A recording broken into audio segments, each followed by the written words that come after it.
Përshëndetje për gjithë ndjekësit e Radio Kosovës. Jeni me mua Yll Kasimin në episodin e radhës në podcast.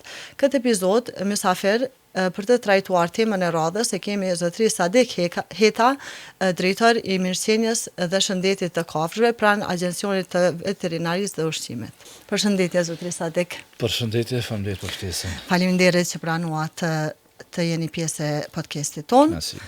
Atëherë, a mund të na tregoni se sa janë duke u respektuar si po siguroni që ligji për ndalimin e kafshëve, domethënë specifikisht të racave, qenve dhe maceve, po zbatohet në gjithë Kosovën? Faleminderit Yll Kallnjar për ftesën, po është një temë jashtëzakonisht e qelluar. Është temë evidente, ose problematika evidente në Kosovë. Kemi shumë raste ku pet shopët apo edhe njerëzit nëpër tregje bëjnë shitjen e kafshëve në mënyrë të paligjshme. Ne kemi hartuar një udhëzim administrativ, një bazë ligjore e cila e përcakton saktë se si duhet bëhet shitja e këtyre kafshëve.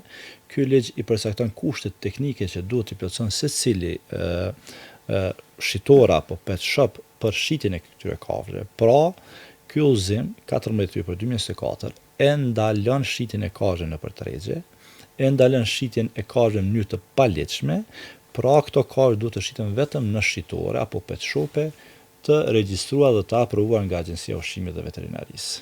Ka pas inspektime në këto pet shop apo të themi dyqane për kafshë, edhe a janë marrë masa drejt këtyne dyqaneve personave cilët nuk i kanë respektuar rregullat dhe ligjet në fuqi.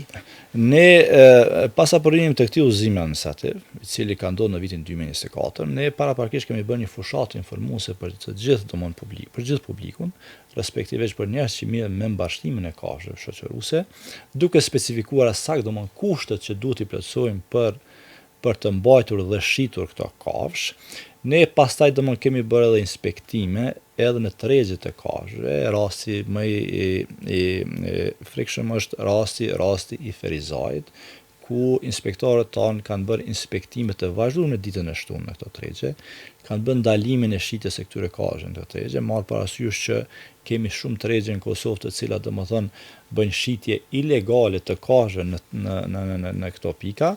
Kemi marrë hapa së bashku me policinë e Kosovës, kemi larguar këto shitës ambulant në këto pika dhe jemi duke përcjellë situatën sidomos në Ferizaj, mirë po edhe në tregje tjera. Marrë parasysh që ne si agjencion kemi një numër të kufizuar të inspektorëve, të cilët mirën me të gjithë gamën e shëndetit të kafshëve dhe sigurisë ushqimore. Në rastin konkret edhe mirëqenies së kafshëve, ne kemi të pamundur që të shkojmë në secilën pikë të bëjmë inspektimet ose kontrollet tona të vazhdueshme. Mirë po në të gjitha rastet kur shohim që ka probleme të tilla ose ka njoftime nga ana e publikut ose nga ana e komunitetit që mirët ose që mirët ekskluzivisht me të drejtat e kafshëve, ne reagojmë dhe bëjmë ndalimin e këtyre dukurive. Atëherë çfarë sanksionesh vendosen për këta persona të cilët nuk e respektojnë ligjin, respektivisht në dyqanet cilat këta i shesin, se kemi pa që jemi dëshmitar të shumë rasteve që i mbajnë në kushte jo të mira, më mirë themi në kushte mizore se janë disa inkubator të vegjël, ku mbahen maca, qentë dhe jo edhe aq të pastërta, dhe kjo si rrjedhoi mandej po ndodh që kafshët kur po blihen prej njerëzve, prej dashamirëve ose dikush që vendos, një pronar që vendos me marrë kafshë, atëherë shumë herë ndodh që merren me sëmundje të vazhdueshme. Ne kemi bë, thashë më herë, kemi bë paraprakisht disa hapa konkret që të kemi një numër të saktë të kafshëve, sidomos të qenve në Republikën e Kosovës. Ne kemi bërë regjistrimin e qenve me pronar. Jemi duke vazhduar në bashkëpunim edhe me komunat që të bëjmë edhe regjistrimin e qenve ndacak. Në rastin konkret në pet shope ne kemi pas vizita, mirë po në pamundësi që të bëhet konfiskimi apo të bëhet sekuestrimi i këtyre kafshëve në këto pika, marrë parasysh që ne si vend akoma nuk kemi strehimore të caktuara për kafshë shoqërimit, për arsye se në pet shope nuk kemi vetëm qenë, kemi edhe kafshë tjera, kemi edhe mace, kemi edhe zogj të ndryshëm. Ne kemi bë vetëm flet paraqitje në gjykata. Kjo ka qenë domosdoshmë masa e vetme që ne mund ta marrim në situata në situata të tilla. Zbashku, e thash domosdoshmë zbashku edhe me policinë e Kosovës, zbashku edhe me aktorë tjerë, ne jemi munduar domosdoshmë gjithmonë që shitësit ose pronarët e këtyre petshove t'i vetëdijsojmë, në mënyrë domosdoshmë që nesër pas nesër të jetë një procedurë standarde, ligjore, se si duhet të mbahen edhe të shiten këto kafsh. Flet paraqitjet që kemi bërë nëpër gjykata akoma nuk kemi domosdoshmë një njoftime nga ana gjykatat për dënimet që u kanë shqiptuar këtyre pronarëve, mirë po ne si autoritet e kemi obligim domosdoshmë që gjitha këto raste t'i paraqesim në gjykatë dhe të shohim pastaj domosdoshmë masat tjera. Ne kemi disa subjekte të cilat domosdoshmë kanë aplikuar tek ne për licencim apo për regjistrim të pet shopeve. Ne bazuar në komisionet profesionale që kemi në Agjencionin e Ushqimit dhe Veterinarisë, bëjmë vizitat e këtyre dyqaneve dhe gjithmonë bazuar në legjislacionin fuqi domosdoshmë bëjmë aprovimin apo jo të këtyre pet shopeve. Mirë po e thash edhe një herë, se ne si agjencion kemi mungesë të madhe të inspektoratit veterinar dhe kjo po është evidente edhe në teren, pse se kemi shumë probleme, jo vetëm pet shopet, po edhe probleme të shëndetit të kafshëve, probleme edhe të sigurisë ushqimore, probleme edhe të tjera, të cilat është e pamundur që ne me numrin e kufizuar të inspektorëve që kemi të mbulojmë të gjitha. Mirë po, edhe përkundër kësaj, ne jemi duke vazhduar që të bëjmë punën ligjore dhe profesionale që na takon neve si agjencion, në mënyrë domosdoshmë që edhe kafshët në rastin konkret të kenë mirëqenie dhe të kenë përkujdesje nga njerëzit, që të mirën edhe me mbarshtimin e tyre, mirë po edhe ato domosdoshmë që mbajnë kafshë. Siç e cekët, veç janë marrë masa ligjore, janë raportuar raste të individëve ose bizneseve të cilët e kanë shkel këtë ligj, edhe mbetet mu pa tutje se çka do të ndodh. Po a kish me qenë një ndër zgjidhjet momentale që ato pet shope, cilat veç kanë kafsh, siç ato që cekët mace që janë zogje tjera, ato që i kanë, veç me i shit, se s'ka zgjidhje tjetër, që cekët s'kemi ku me i dërgu, po mendoj mos me vazhdu në furnizim ekstra. Ne gjitha pet shopet që janë në Kosovë, e cilat janë regjistruar si biznese, mbajtja e kafshëve ose sjellja e kafshëve në ato pet shope ne nuk kemi informacion se nga janë duke ardhur. Sipas disa gjasa janë duke u futur domosdoshmë ilegalisht edhe në Kosovë, që ne si autoritet nuk kemi procedura që të bëjmë parandalimin e futjes së këtyre kafshëve në mënyrë ilegale në Kosovë. Në gjitha rastet ku kafshët ekzistojnë pet shope ose janë prezent në pet shope,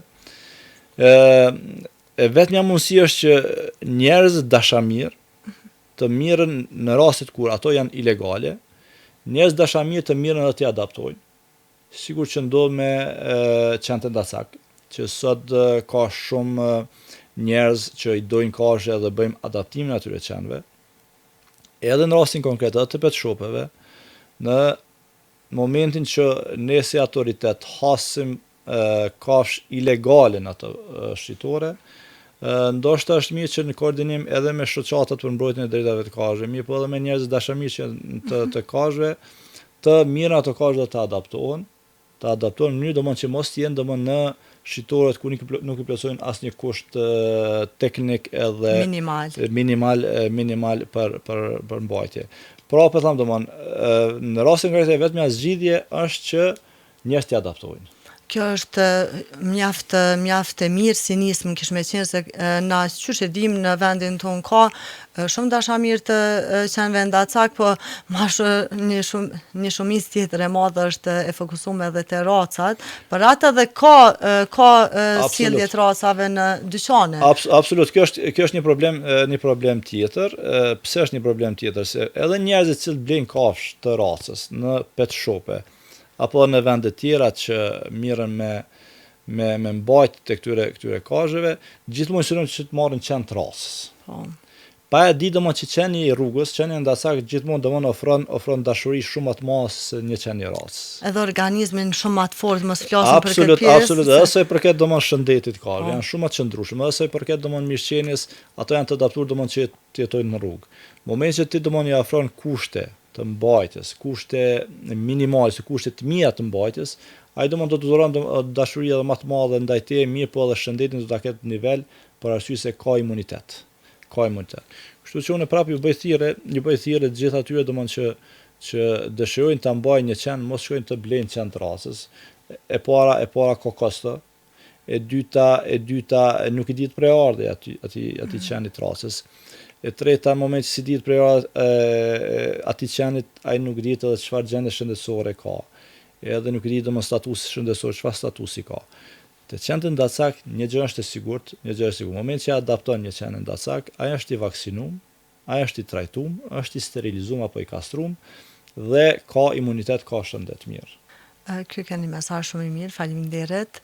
Edhe një gjë, ndoshta ke ndëgjuar zotri Heta që dikon në Skandinavi e kam lexuar dikon, por nuk jam e saktë, nuk jam e sigurt se ku e kam lexuar, ku vendi veç ka marrë masa që asnjë kafsh, asnjë qen ose asnjë mac e racës mos mu sjell në vend, domethënë e kanë marrë ligj si më thon për 5 ose 10 vite.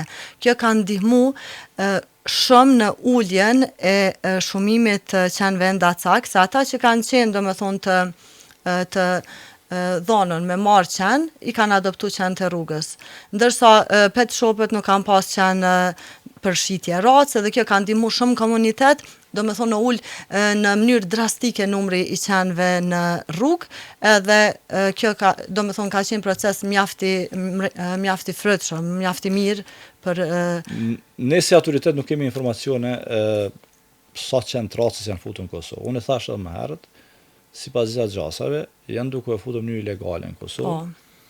Dhe në pamundësi që të kontrollohen gjitha pet shopët, janë duke u shitur edhe tek njerëzit e ndryshëm, edhe këto ka shtrasës. Një problem tjetër, ka që ne e kemi pa në të kaluamën, është që një pjesë e madhe aty në kazhve të racës, që janë shitur tek pronarët, pas një kohë nga ato pronarët papërgjithësisht janë shumë në rrugë. Kjo domosdoshmërisht e ka rrit numrin e qenëve ndacak. Pse e ka rrit? Për arsye se ato qenë të racës, që janë shitur tek pronarët e ndryshëm e qenë të papërgjithshëm, nuk kanë qenë sterilizuar, nuk kanë qenë të kastruar, edhe domosdoshmërisht këto pastaj janë shumu ku kanë dalë në rrugë. Kjo është një prej problemeve që ne kemi hasur bashkërisht, unë thash, falë edhe një bashkëpunimi shumë të mirë që kemi pasur edhe me Fondacionin për drejtat e kazhve, me Elzën këtë rast, edhe me Arifin, që gjithmonë duke pasur dukurinë kemi marrë në përfundim që një nga burimet kryesore të shumimit të qenëve ndacak janë qenë me pronar, e që në shumicën e rasteve këto qenë me pronar janë bler nga pet shopët. Pet shopët edhe në mënyrë të papërgjithshme janë lshu nga pronarët. Kjo pastaj neve gjithmonë na ka nxjerr probleme, më them derisa kemi shumë qenë ndacak në Kosovë, edhe të cilë duke pas parasysh që jetojnë në komunitet, janë të shoqërueshëm me komunitet, t'jeni të bindur që ofrojnë shumë dashuri se sa një qenë me pronar. Shumë dashuri ndaj njerëz se sa një qenë me pronar. Kështu që prapë ju bëj thirrje në njerëzve që i dojnë kafshët, i dojnë qenë, dojnë të mbajnë kafshë në shtëpi, mos shkojnë të blejnë qenë të racës e që janë të shumë marramense të blerjes, po të marrin qenë të rrugës, të adaptojnë për arsye se ka shumë qenë të mirë në rrugë. Ka shumë qenë që janë të shoqënueshëm, ka shumë qenë që të ofrojnë dashuri më shumë se sa një qenë me pronara. Këto e di më mirë se ti je marr ose je duke marr shumë me qenë të ndacak. Ti e di më mirë se ndoshta edhe unë edhe shumë tjerë që qenë i rrugës të ofrojnë dashuri shumë. Shumë ofrojnë dashuri ata që i ushqejmë rrugë se sa ata që i kemi në shtëpi. Nuk janë shumë mirë njohës sikur ata që i ofrojnë. Absolut. Unë shoh në vazhdimisht me shoh se edhe në lagjin ku jetoj unë ka qenë ndacak mirë po ka shumë njerëz cilë sot i ushqejnë, ka shumë njerëz cilë përkujdesen, edhe t'jeni të bindur edhe ju edhe publiku që që ato që janë edhe mua dhe gjithë tjerëve na ofrojnë dashuri Pa të jashtëzakonshme pa kusht, edhe janë disi si roje e lagjës. Si roje e lagjës, kjo është habitati jonë këtu, nuk gëzon domon askush i ujë të afrohet, edhe të ofrojnë jashtëzakonisht dashuri të madhe. Faleminderit shumë për këto mesazhe që janë mjaft nevojshme në një kohë kur po nxitet dashte pa dash po nxitet një farë fobie, një farë dhune ndaj qenëve ndacak, kështu që ky mesazh ke mjaft i nevojshëm. Edhe për fund ju falenderoj shumë për kohën që gjetët me qenë pjesë e podcastit tonë. Unë faleminderit njëherë Ylka që ju i trajtojnë domon këto tema që janë shumë evidente dhe shumë problematike në Kosovë. Ne si autoritet gjithmonë jemi mundu domon që të bëjmë zgjedhjen më të mirë të mundshme në mënyrë domon që kafsha të ndjehet e sigurt, edhe mos të krijojmë dame edhe te kafshët, mirë po mos të krijojmë probleme edhe tek njerëzit. Jemi mundu gjithmonë ta çojmë një zgjidhje që mos dëmtohet as siguria e qytetarëve, ose mos cënohet as siguria e qytetarëve, mirë po në rastin konkret domon të bëjmë një zgjidhje që është të mirën e kafshëve. Unë edhe njerë ju falenderoj gjithë atyre komunave që sot janë duke u marrë me qenë ndacak, e janë duke bë punë të mirë, mirë po edhe juve si aktivista, mirë po edhe fondacionet të ndryshme, edhe shoqata ndryshme që vazhdimisht janë duke marrë me mirëqenien e kafshëve edhe shëndetin e tyre, mirë po në njëjtën kohë janë të bërë sensibilizimin e opinionit që kafshës duhet i ofrohet për kujdesje edhe dashuri. Në mënyrë humane. Në mënyrë humane, pa diskutim. Faleminderit shumë. Mirupafshim.